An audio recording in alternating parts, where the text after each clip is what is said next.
I remember when I was in college, I used to buy a book every day from the book market of College Street. The second-hand books? The second-hand books, 20 rupees, 30 rupees. Once I remember, I actually spent all my money. So that anecdote has made it into the book, that you spend everything because you have to buy the book, and then you figure out how you'll borrow like 5 rupees and then take a bus, or 10 rupees and take a bus.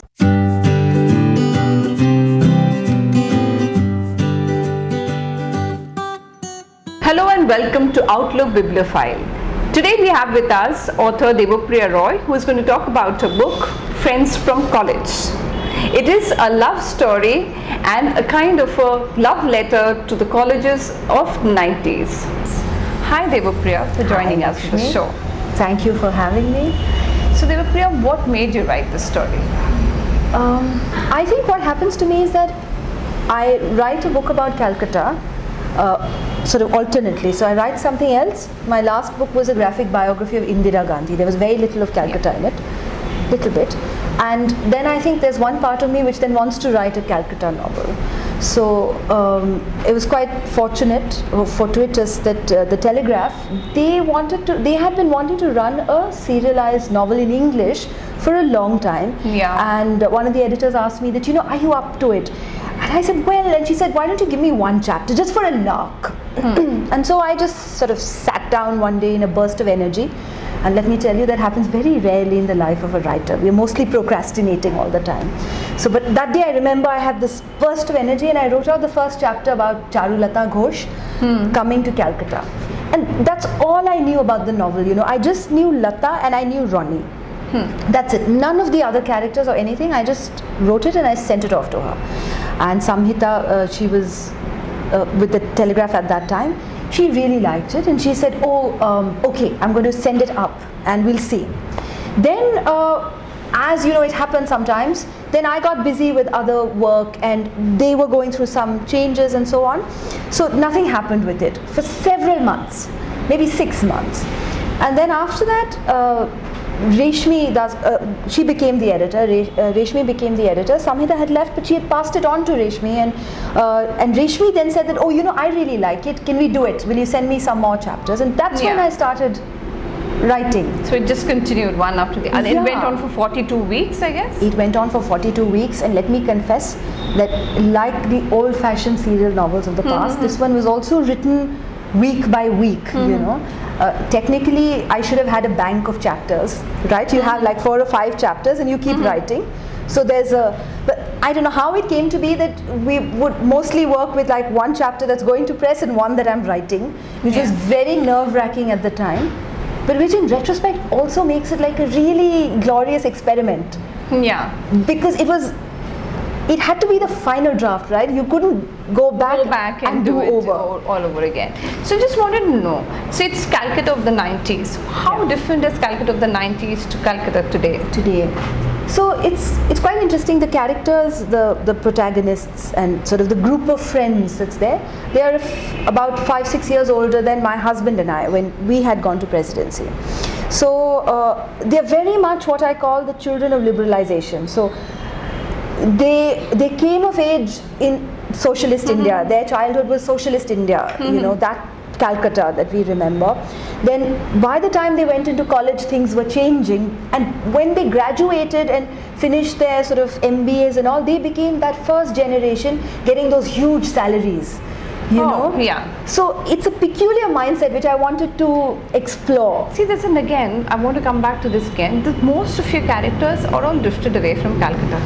Yeah. So what does it say about the city? Yeah, so that's also been one of the it's a sad scene, right? So for example, I live in Delhi, but I'm writing about Calcutta, but I wanted to make a contrast there also. So 2 characters are very sort of Ronnie Banerjee, the filmmaker, and Aduri Bagchi, the editor, who's now editing a website, but she used to be a books editor, a literary editor. They are the ones who stayed on in Calcutta, and so Aduri is constantly sort of making fun of Lata's NRI mores. Oh God, you NRIs, always talking about fluries and And Ronnie, of course, is a different kind of artist, for whom the city is very important. So we see Ronnie is sort of ignoring the siren call of Bombay and staying on in Calcutta, because he believes that his art, in spite of being in the industry. Exactly. So there are great filmmakers like that in Bengal even now. Yeah, whose art is sort of, you know, it's very much drawn from the city. So viscerally they want to stay close to the city. It's like Orhan Pamuk basically always wants to live in Istanbul. You know, because the city is so much. But for a lot of professionals, of course, they've abandoned Calcutta. And like my parents, sometimes my father sort of is, you know, annoyed when he says the city is becoming a old age home. You know, it's all the parents are there. Old age home. That's true. And how much of you is there in the story? In the characters. So, you know, a little bit. Any of the main protagonists, is it you? Well, so the thing is, you know, when I wrote my first novel, that is my autobiographical novel, right? It's called The Vague Woman's Handbook, and the protagonist there, Mil Chatterjee, is very much me. It's a version of me. And then the book that Saurav and I wrote together is called The Heat and Dust Project. It's based on our travels around India. And that's quite well. It was huge. Till now most successful, let's say, book. So, you know, for that, again, that's part memoir, part travel. So a lot of me is in it. So I kind of got, by now I'm over that writing about me. I'm now very much more interested in other people. So I, of course, there are certain things about Lata that are more like me. But Lata is essentially different from me. So, you know, she's a management consultant, and I'm the one who's always making arch comments about management consultants and teasing them, you know, that sort of thing. And Lata's from North Calcutta, right? From one of those beautiful old houses of North Calcutta. And she's, the inspiration to Lata Ghosh is a senior of mine from college. Priya Basu, and I absolutely love her to bits.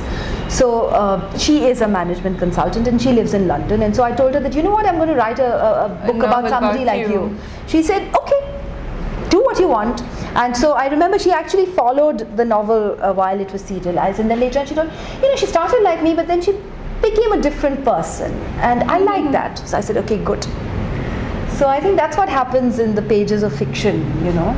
And then again, you talk a lot about the people, those old places of Calcutta, like Fleury's, and then you have that coffee house and all. Like those are they still as charming as vibrant?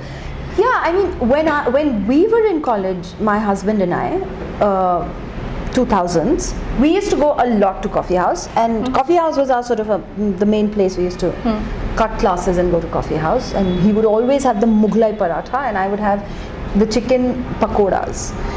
And coffee house was very, it was, the energy there was quite something else. I've never encountered anything like that in Delhi, you know. In Kerala, the coffee houses are again also very much. It's quite similar. Very similar. So, well, is it because of our communist mindset? Past, yeah, also because they're run by the workers' unions, right? So, and the food is similar. The energy is very egalitarian. People will come and be there, and there's no the sort of the classification that we see, especially in a place like Delhi, where you can walk into a place and feel who patronizes this place, right? Is it South Delhi college girls go to this place, and you have West Delhi yummy mummies go to that place. So there is very much that.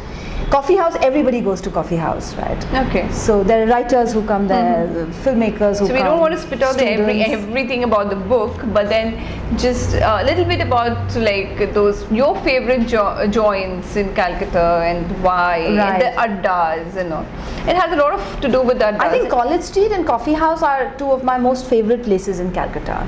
I remember when I was in college, I used to buy a book every day from the book market of College Street. The second-hand book? The second-hand books, 20 rupees, 30 rupees. Once I remember I actually spent all my money. So that anecdote has made it into the book, that you spend everything because you have to buy the book, and then you figure out how you'll borrow like 5 rupees and then take a bus, or 10 rupees and take a bus somewhere. So that is how it is, you save a little and you spend more, and then you save a little just to buy a book. That is the whole thing about Calcutta students. And that's the, so that's how Ronnie and Lata were when they were in presidency. But of course the novel is set in the present, right now. It's the Calcutta of the malls and the Calcutta where the parents have now grown old enough for the young people to think that, okay, how do we do this? Should we come back? Are they going to come and live with us? There's that anxiety, right? And the parents, of course, they don't want to leave their place, right? It's also unfair for them. So they are that generation. They are facing these questions. And it is about the reunion. It's about the book a reunion. is about the reunion, yeah. right? And it's a love story. I think it's a rom-com essentially. Did you feel that? I mean, that's how. And you see, it was serialized on Sunday mornings, right? So the idea was that Sunday morning read. It was nice and pleasant read. So with your cup of tea, just the way we are doing it today. Yeah. And another thing I just want to know, like, what do you have? How different are the adults of Delhi and Bombay and Calcutta? How different? Well, now I think the particular class that we are talking about, I think they're very much the same. You know? The music and everything they have, like, breaking into conversation. Yeah, I mean, of course, Calcuttans have certain reference, right, in their world, which they will never give up. So, so whether they are reacting to it or not. So Ronnie, when he's making the film, so I was able to weave a little bit of it. So he's making his magnum opus film, right? And it was going to be a personal story, but then he adds the Renaissance Bengal element, right? He brings in J.C. Bose and says, okay, I'm going to make J.C. Bose a character in it. J.C. Bose at the time was teaching in presidency. So there's that element of, you know, I was having fun doing it. Because I think that is something that Bengalis and you can relate to this book very well because you felt it all, you've lived it all. Yeah, and it's that sort of generation that is very familiar to us. Yeah. Right. So it was kind of, it was a great learning experience for me as well, because this is the first time that, you know, it was like painting a canvas in full view of an audience. So you knew that you can't go wrong. Yeah. So, yeah. And did you inform your friends at whom you've taken bits and pieces of their lives? Oh, they were all very pleased. And plus, you see, writers are doing it all the time. All the time. Because that's the best way to write. You feel it, you've seen this. There's a lot of soul in the book, I must say. I'm glad you think so. I think my husband is the worst sufferer. He finds himself into all my writing. This one I've left him. You left him away. Yeah, I left him out. Yeah, I've written too much about him now. So yeah, but writers, it's a hazard being friends with writers, because they are going to.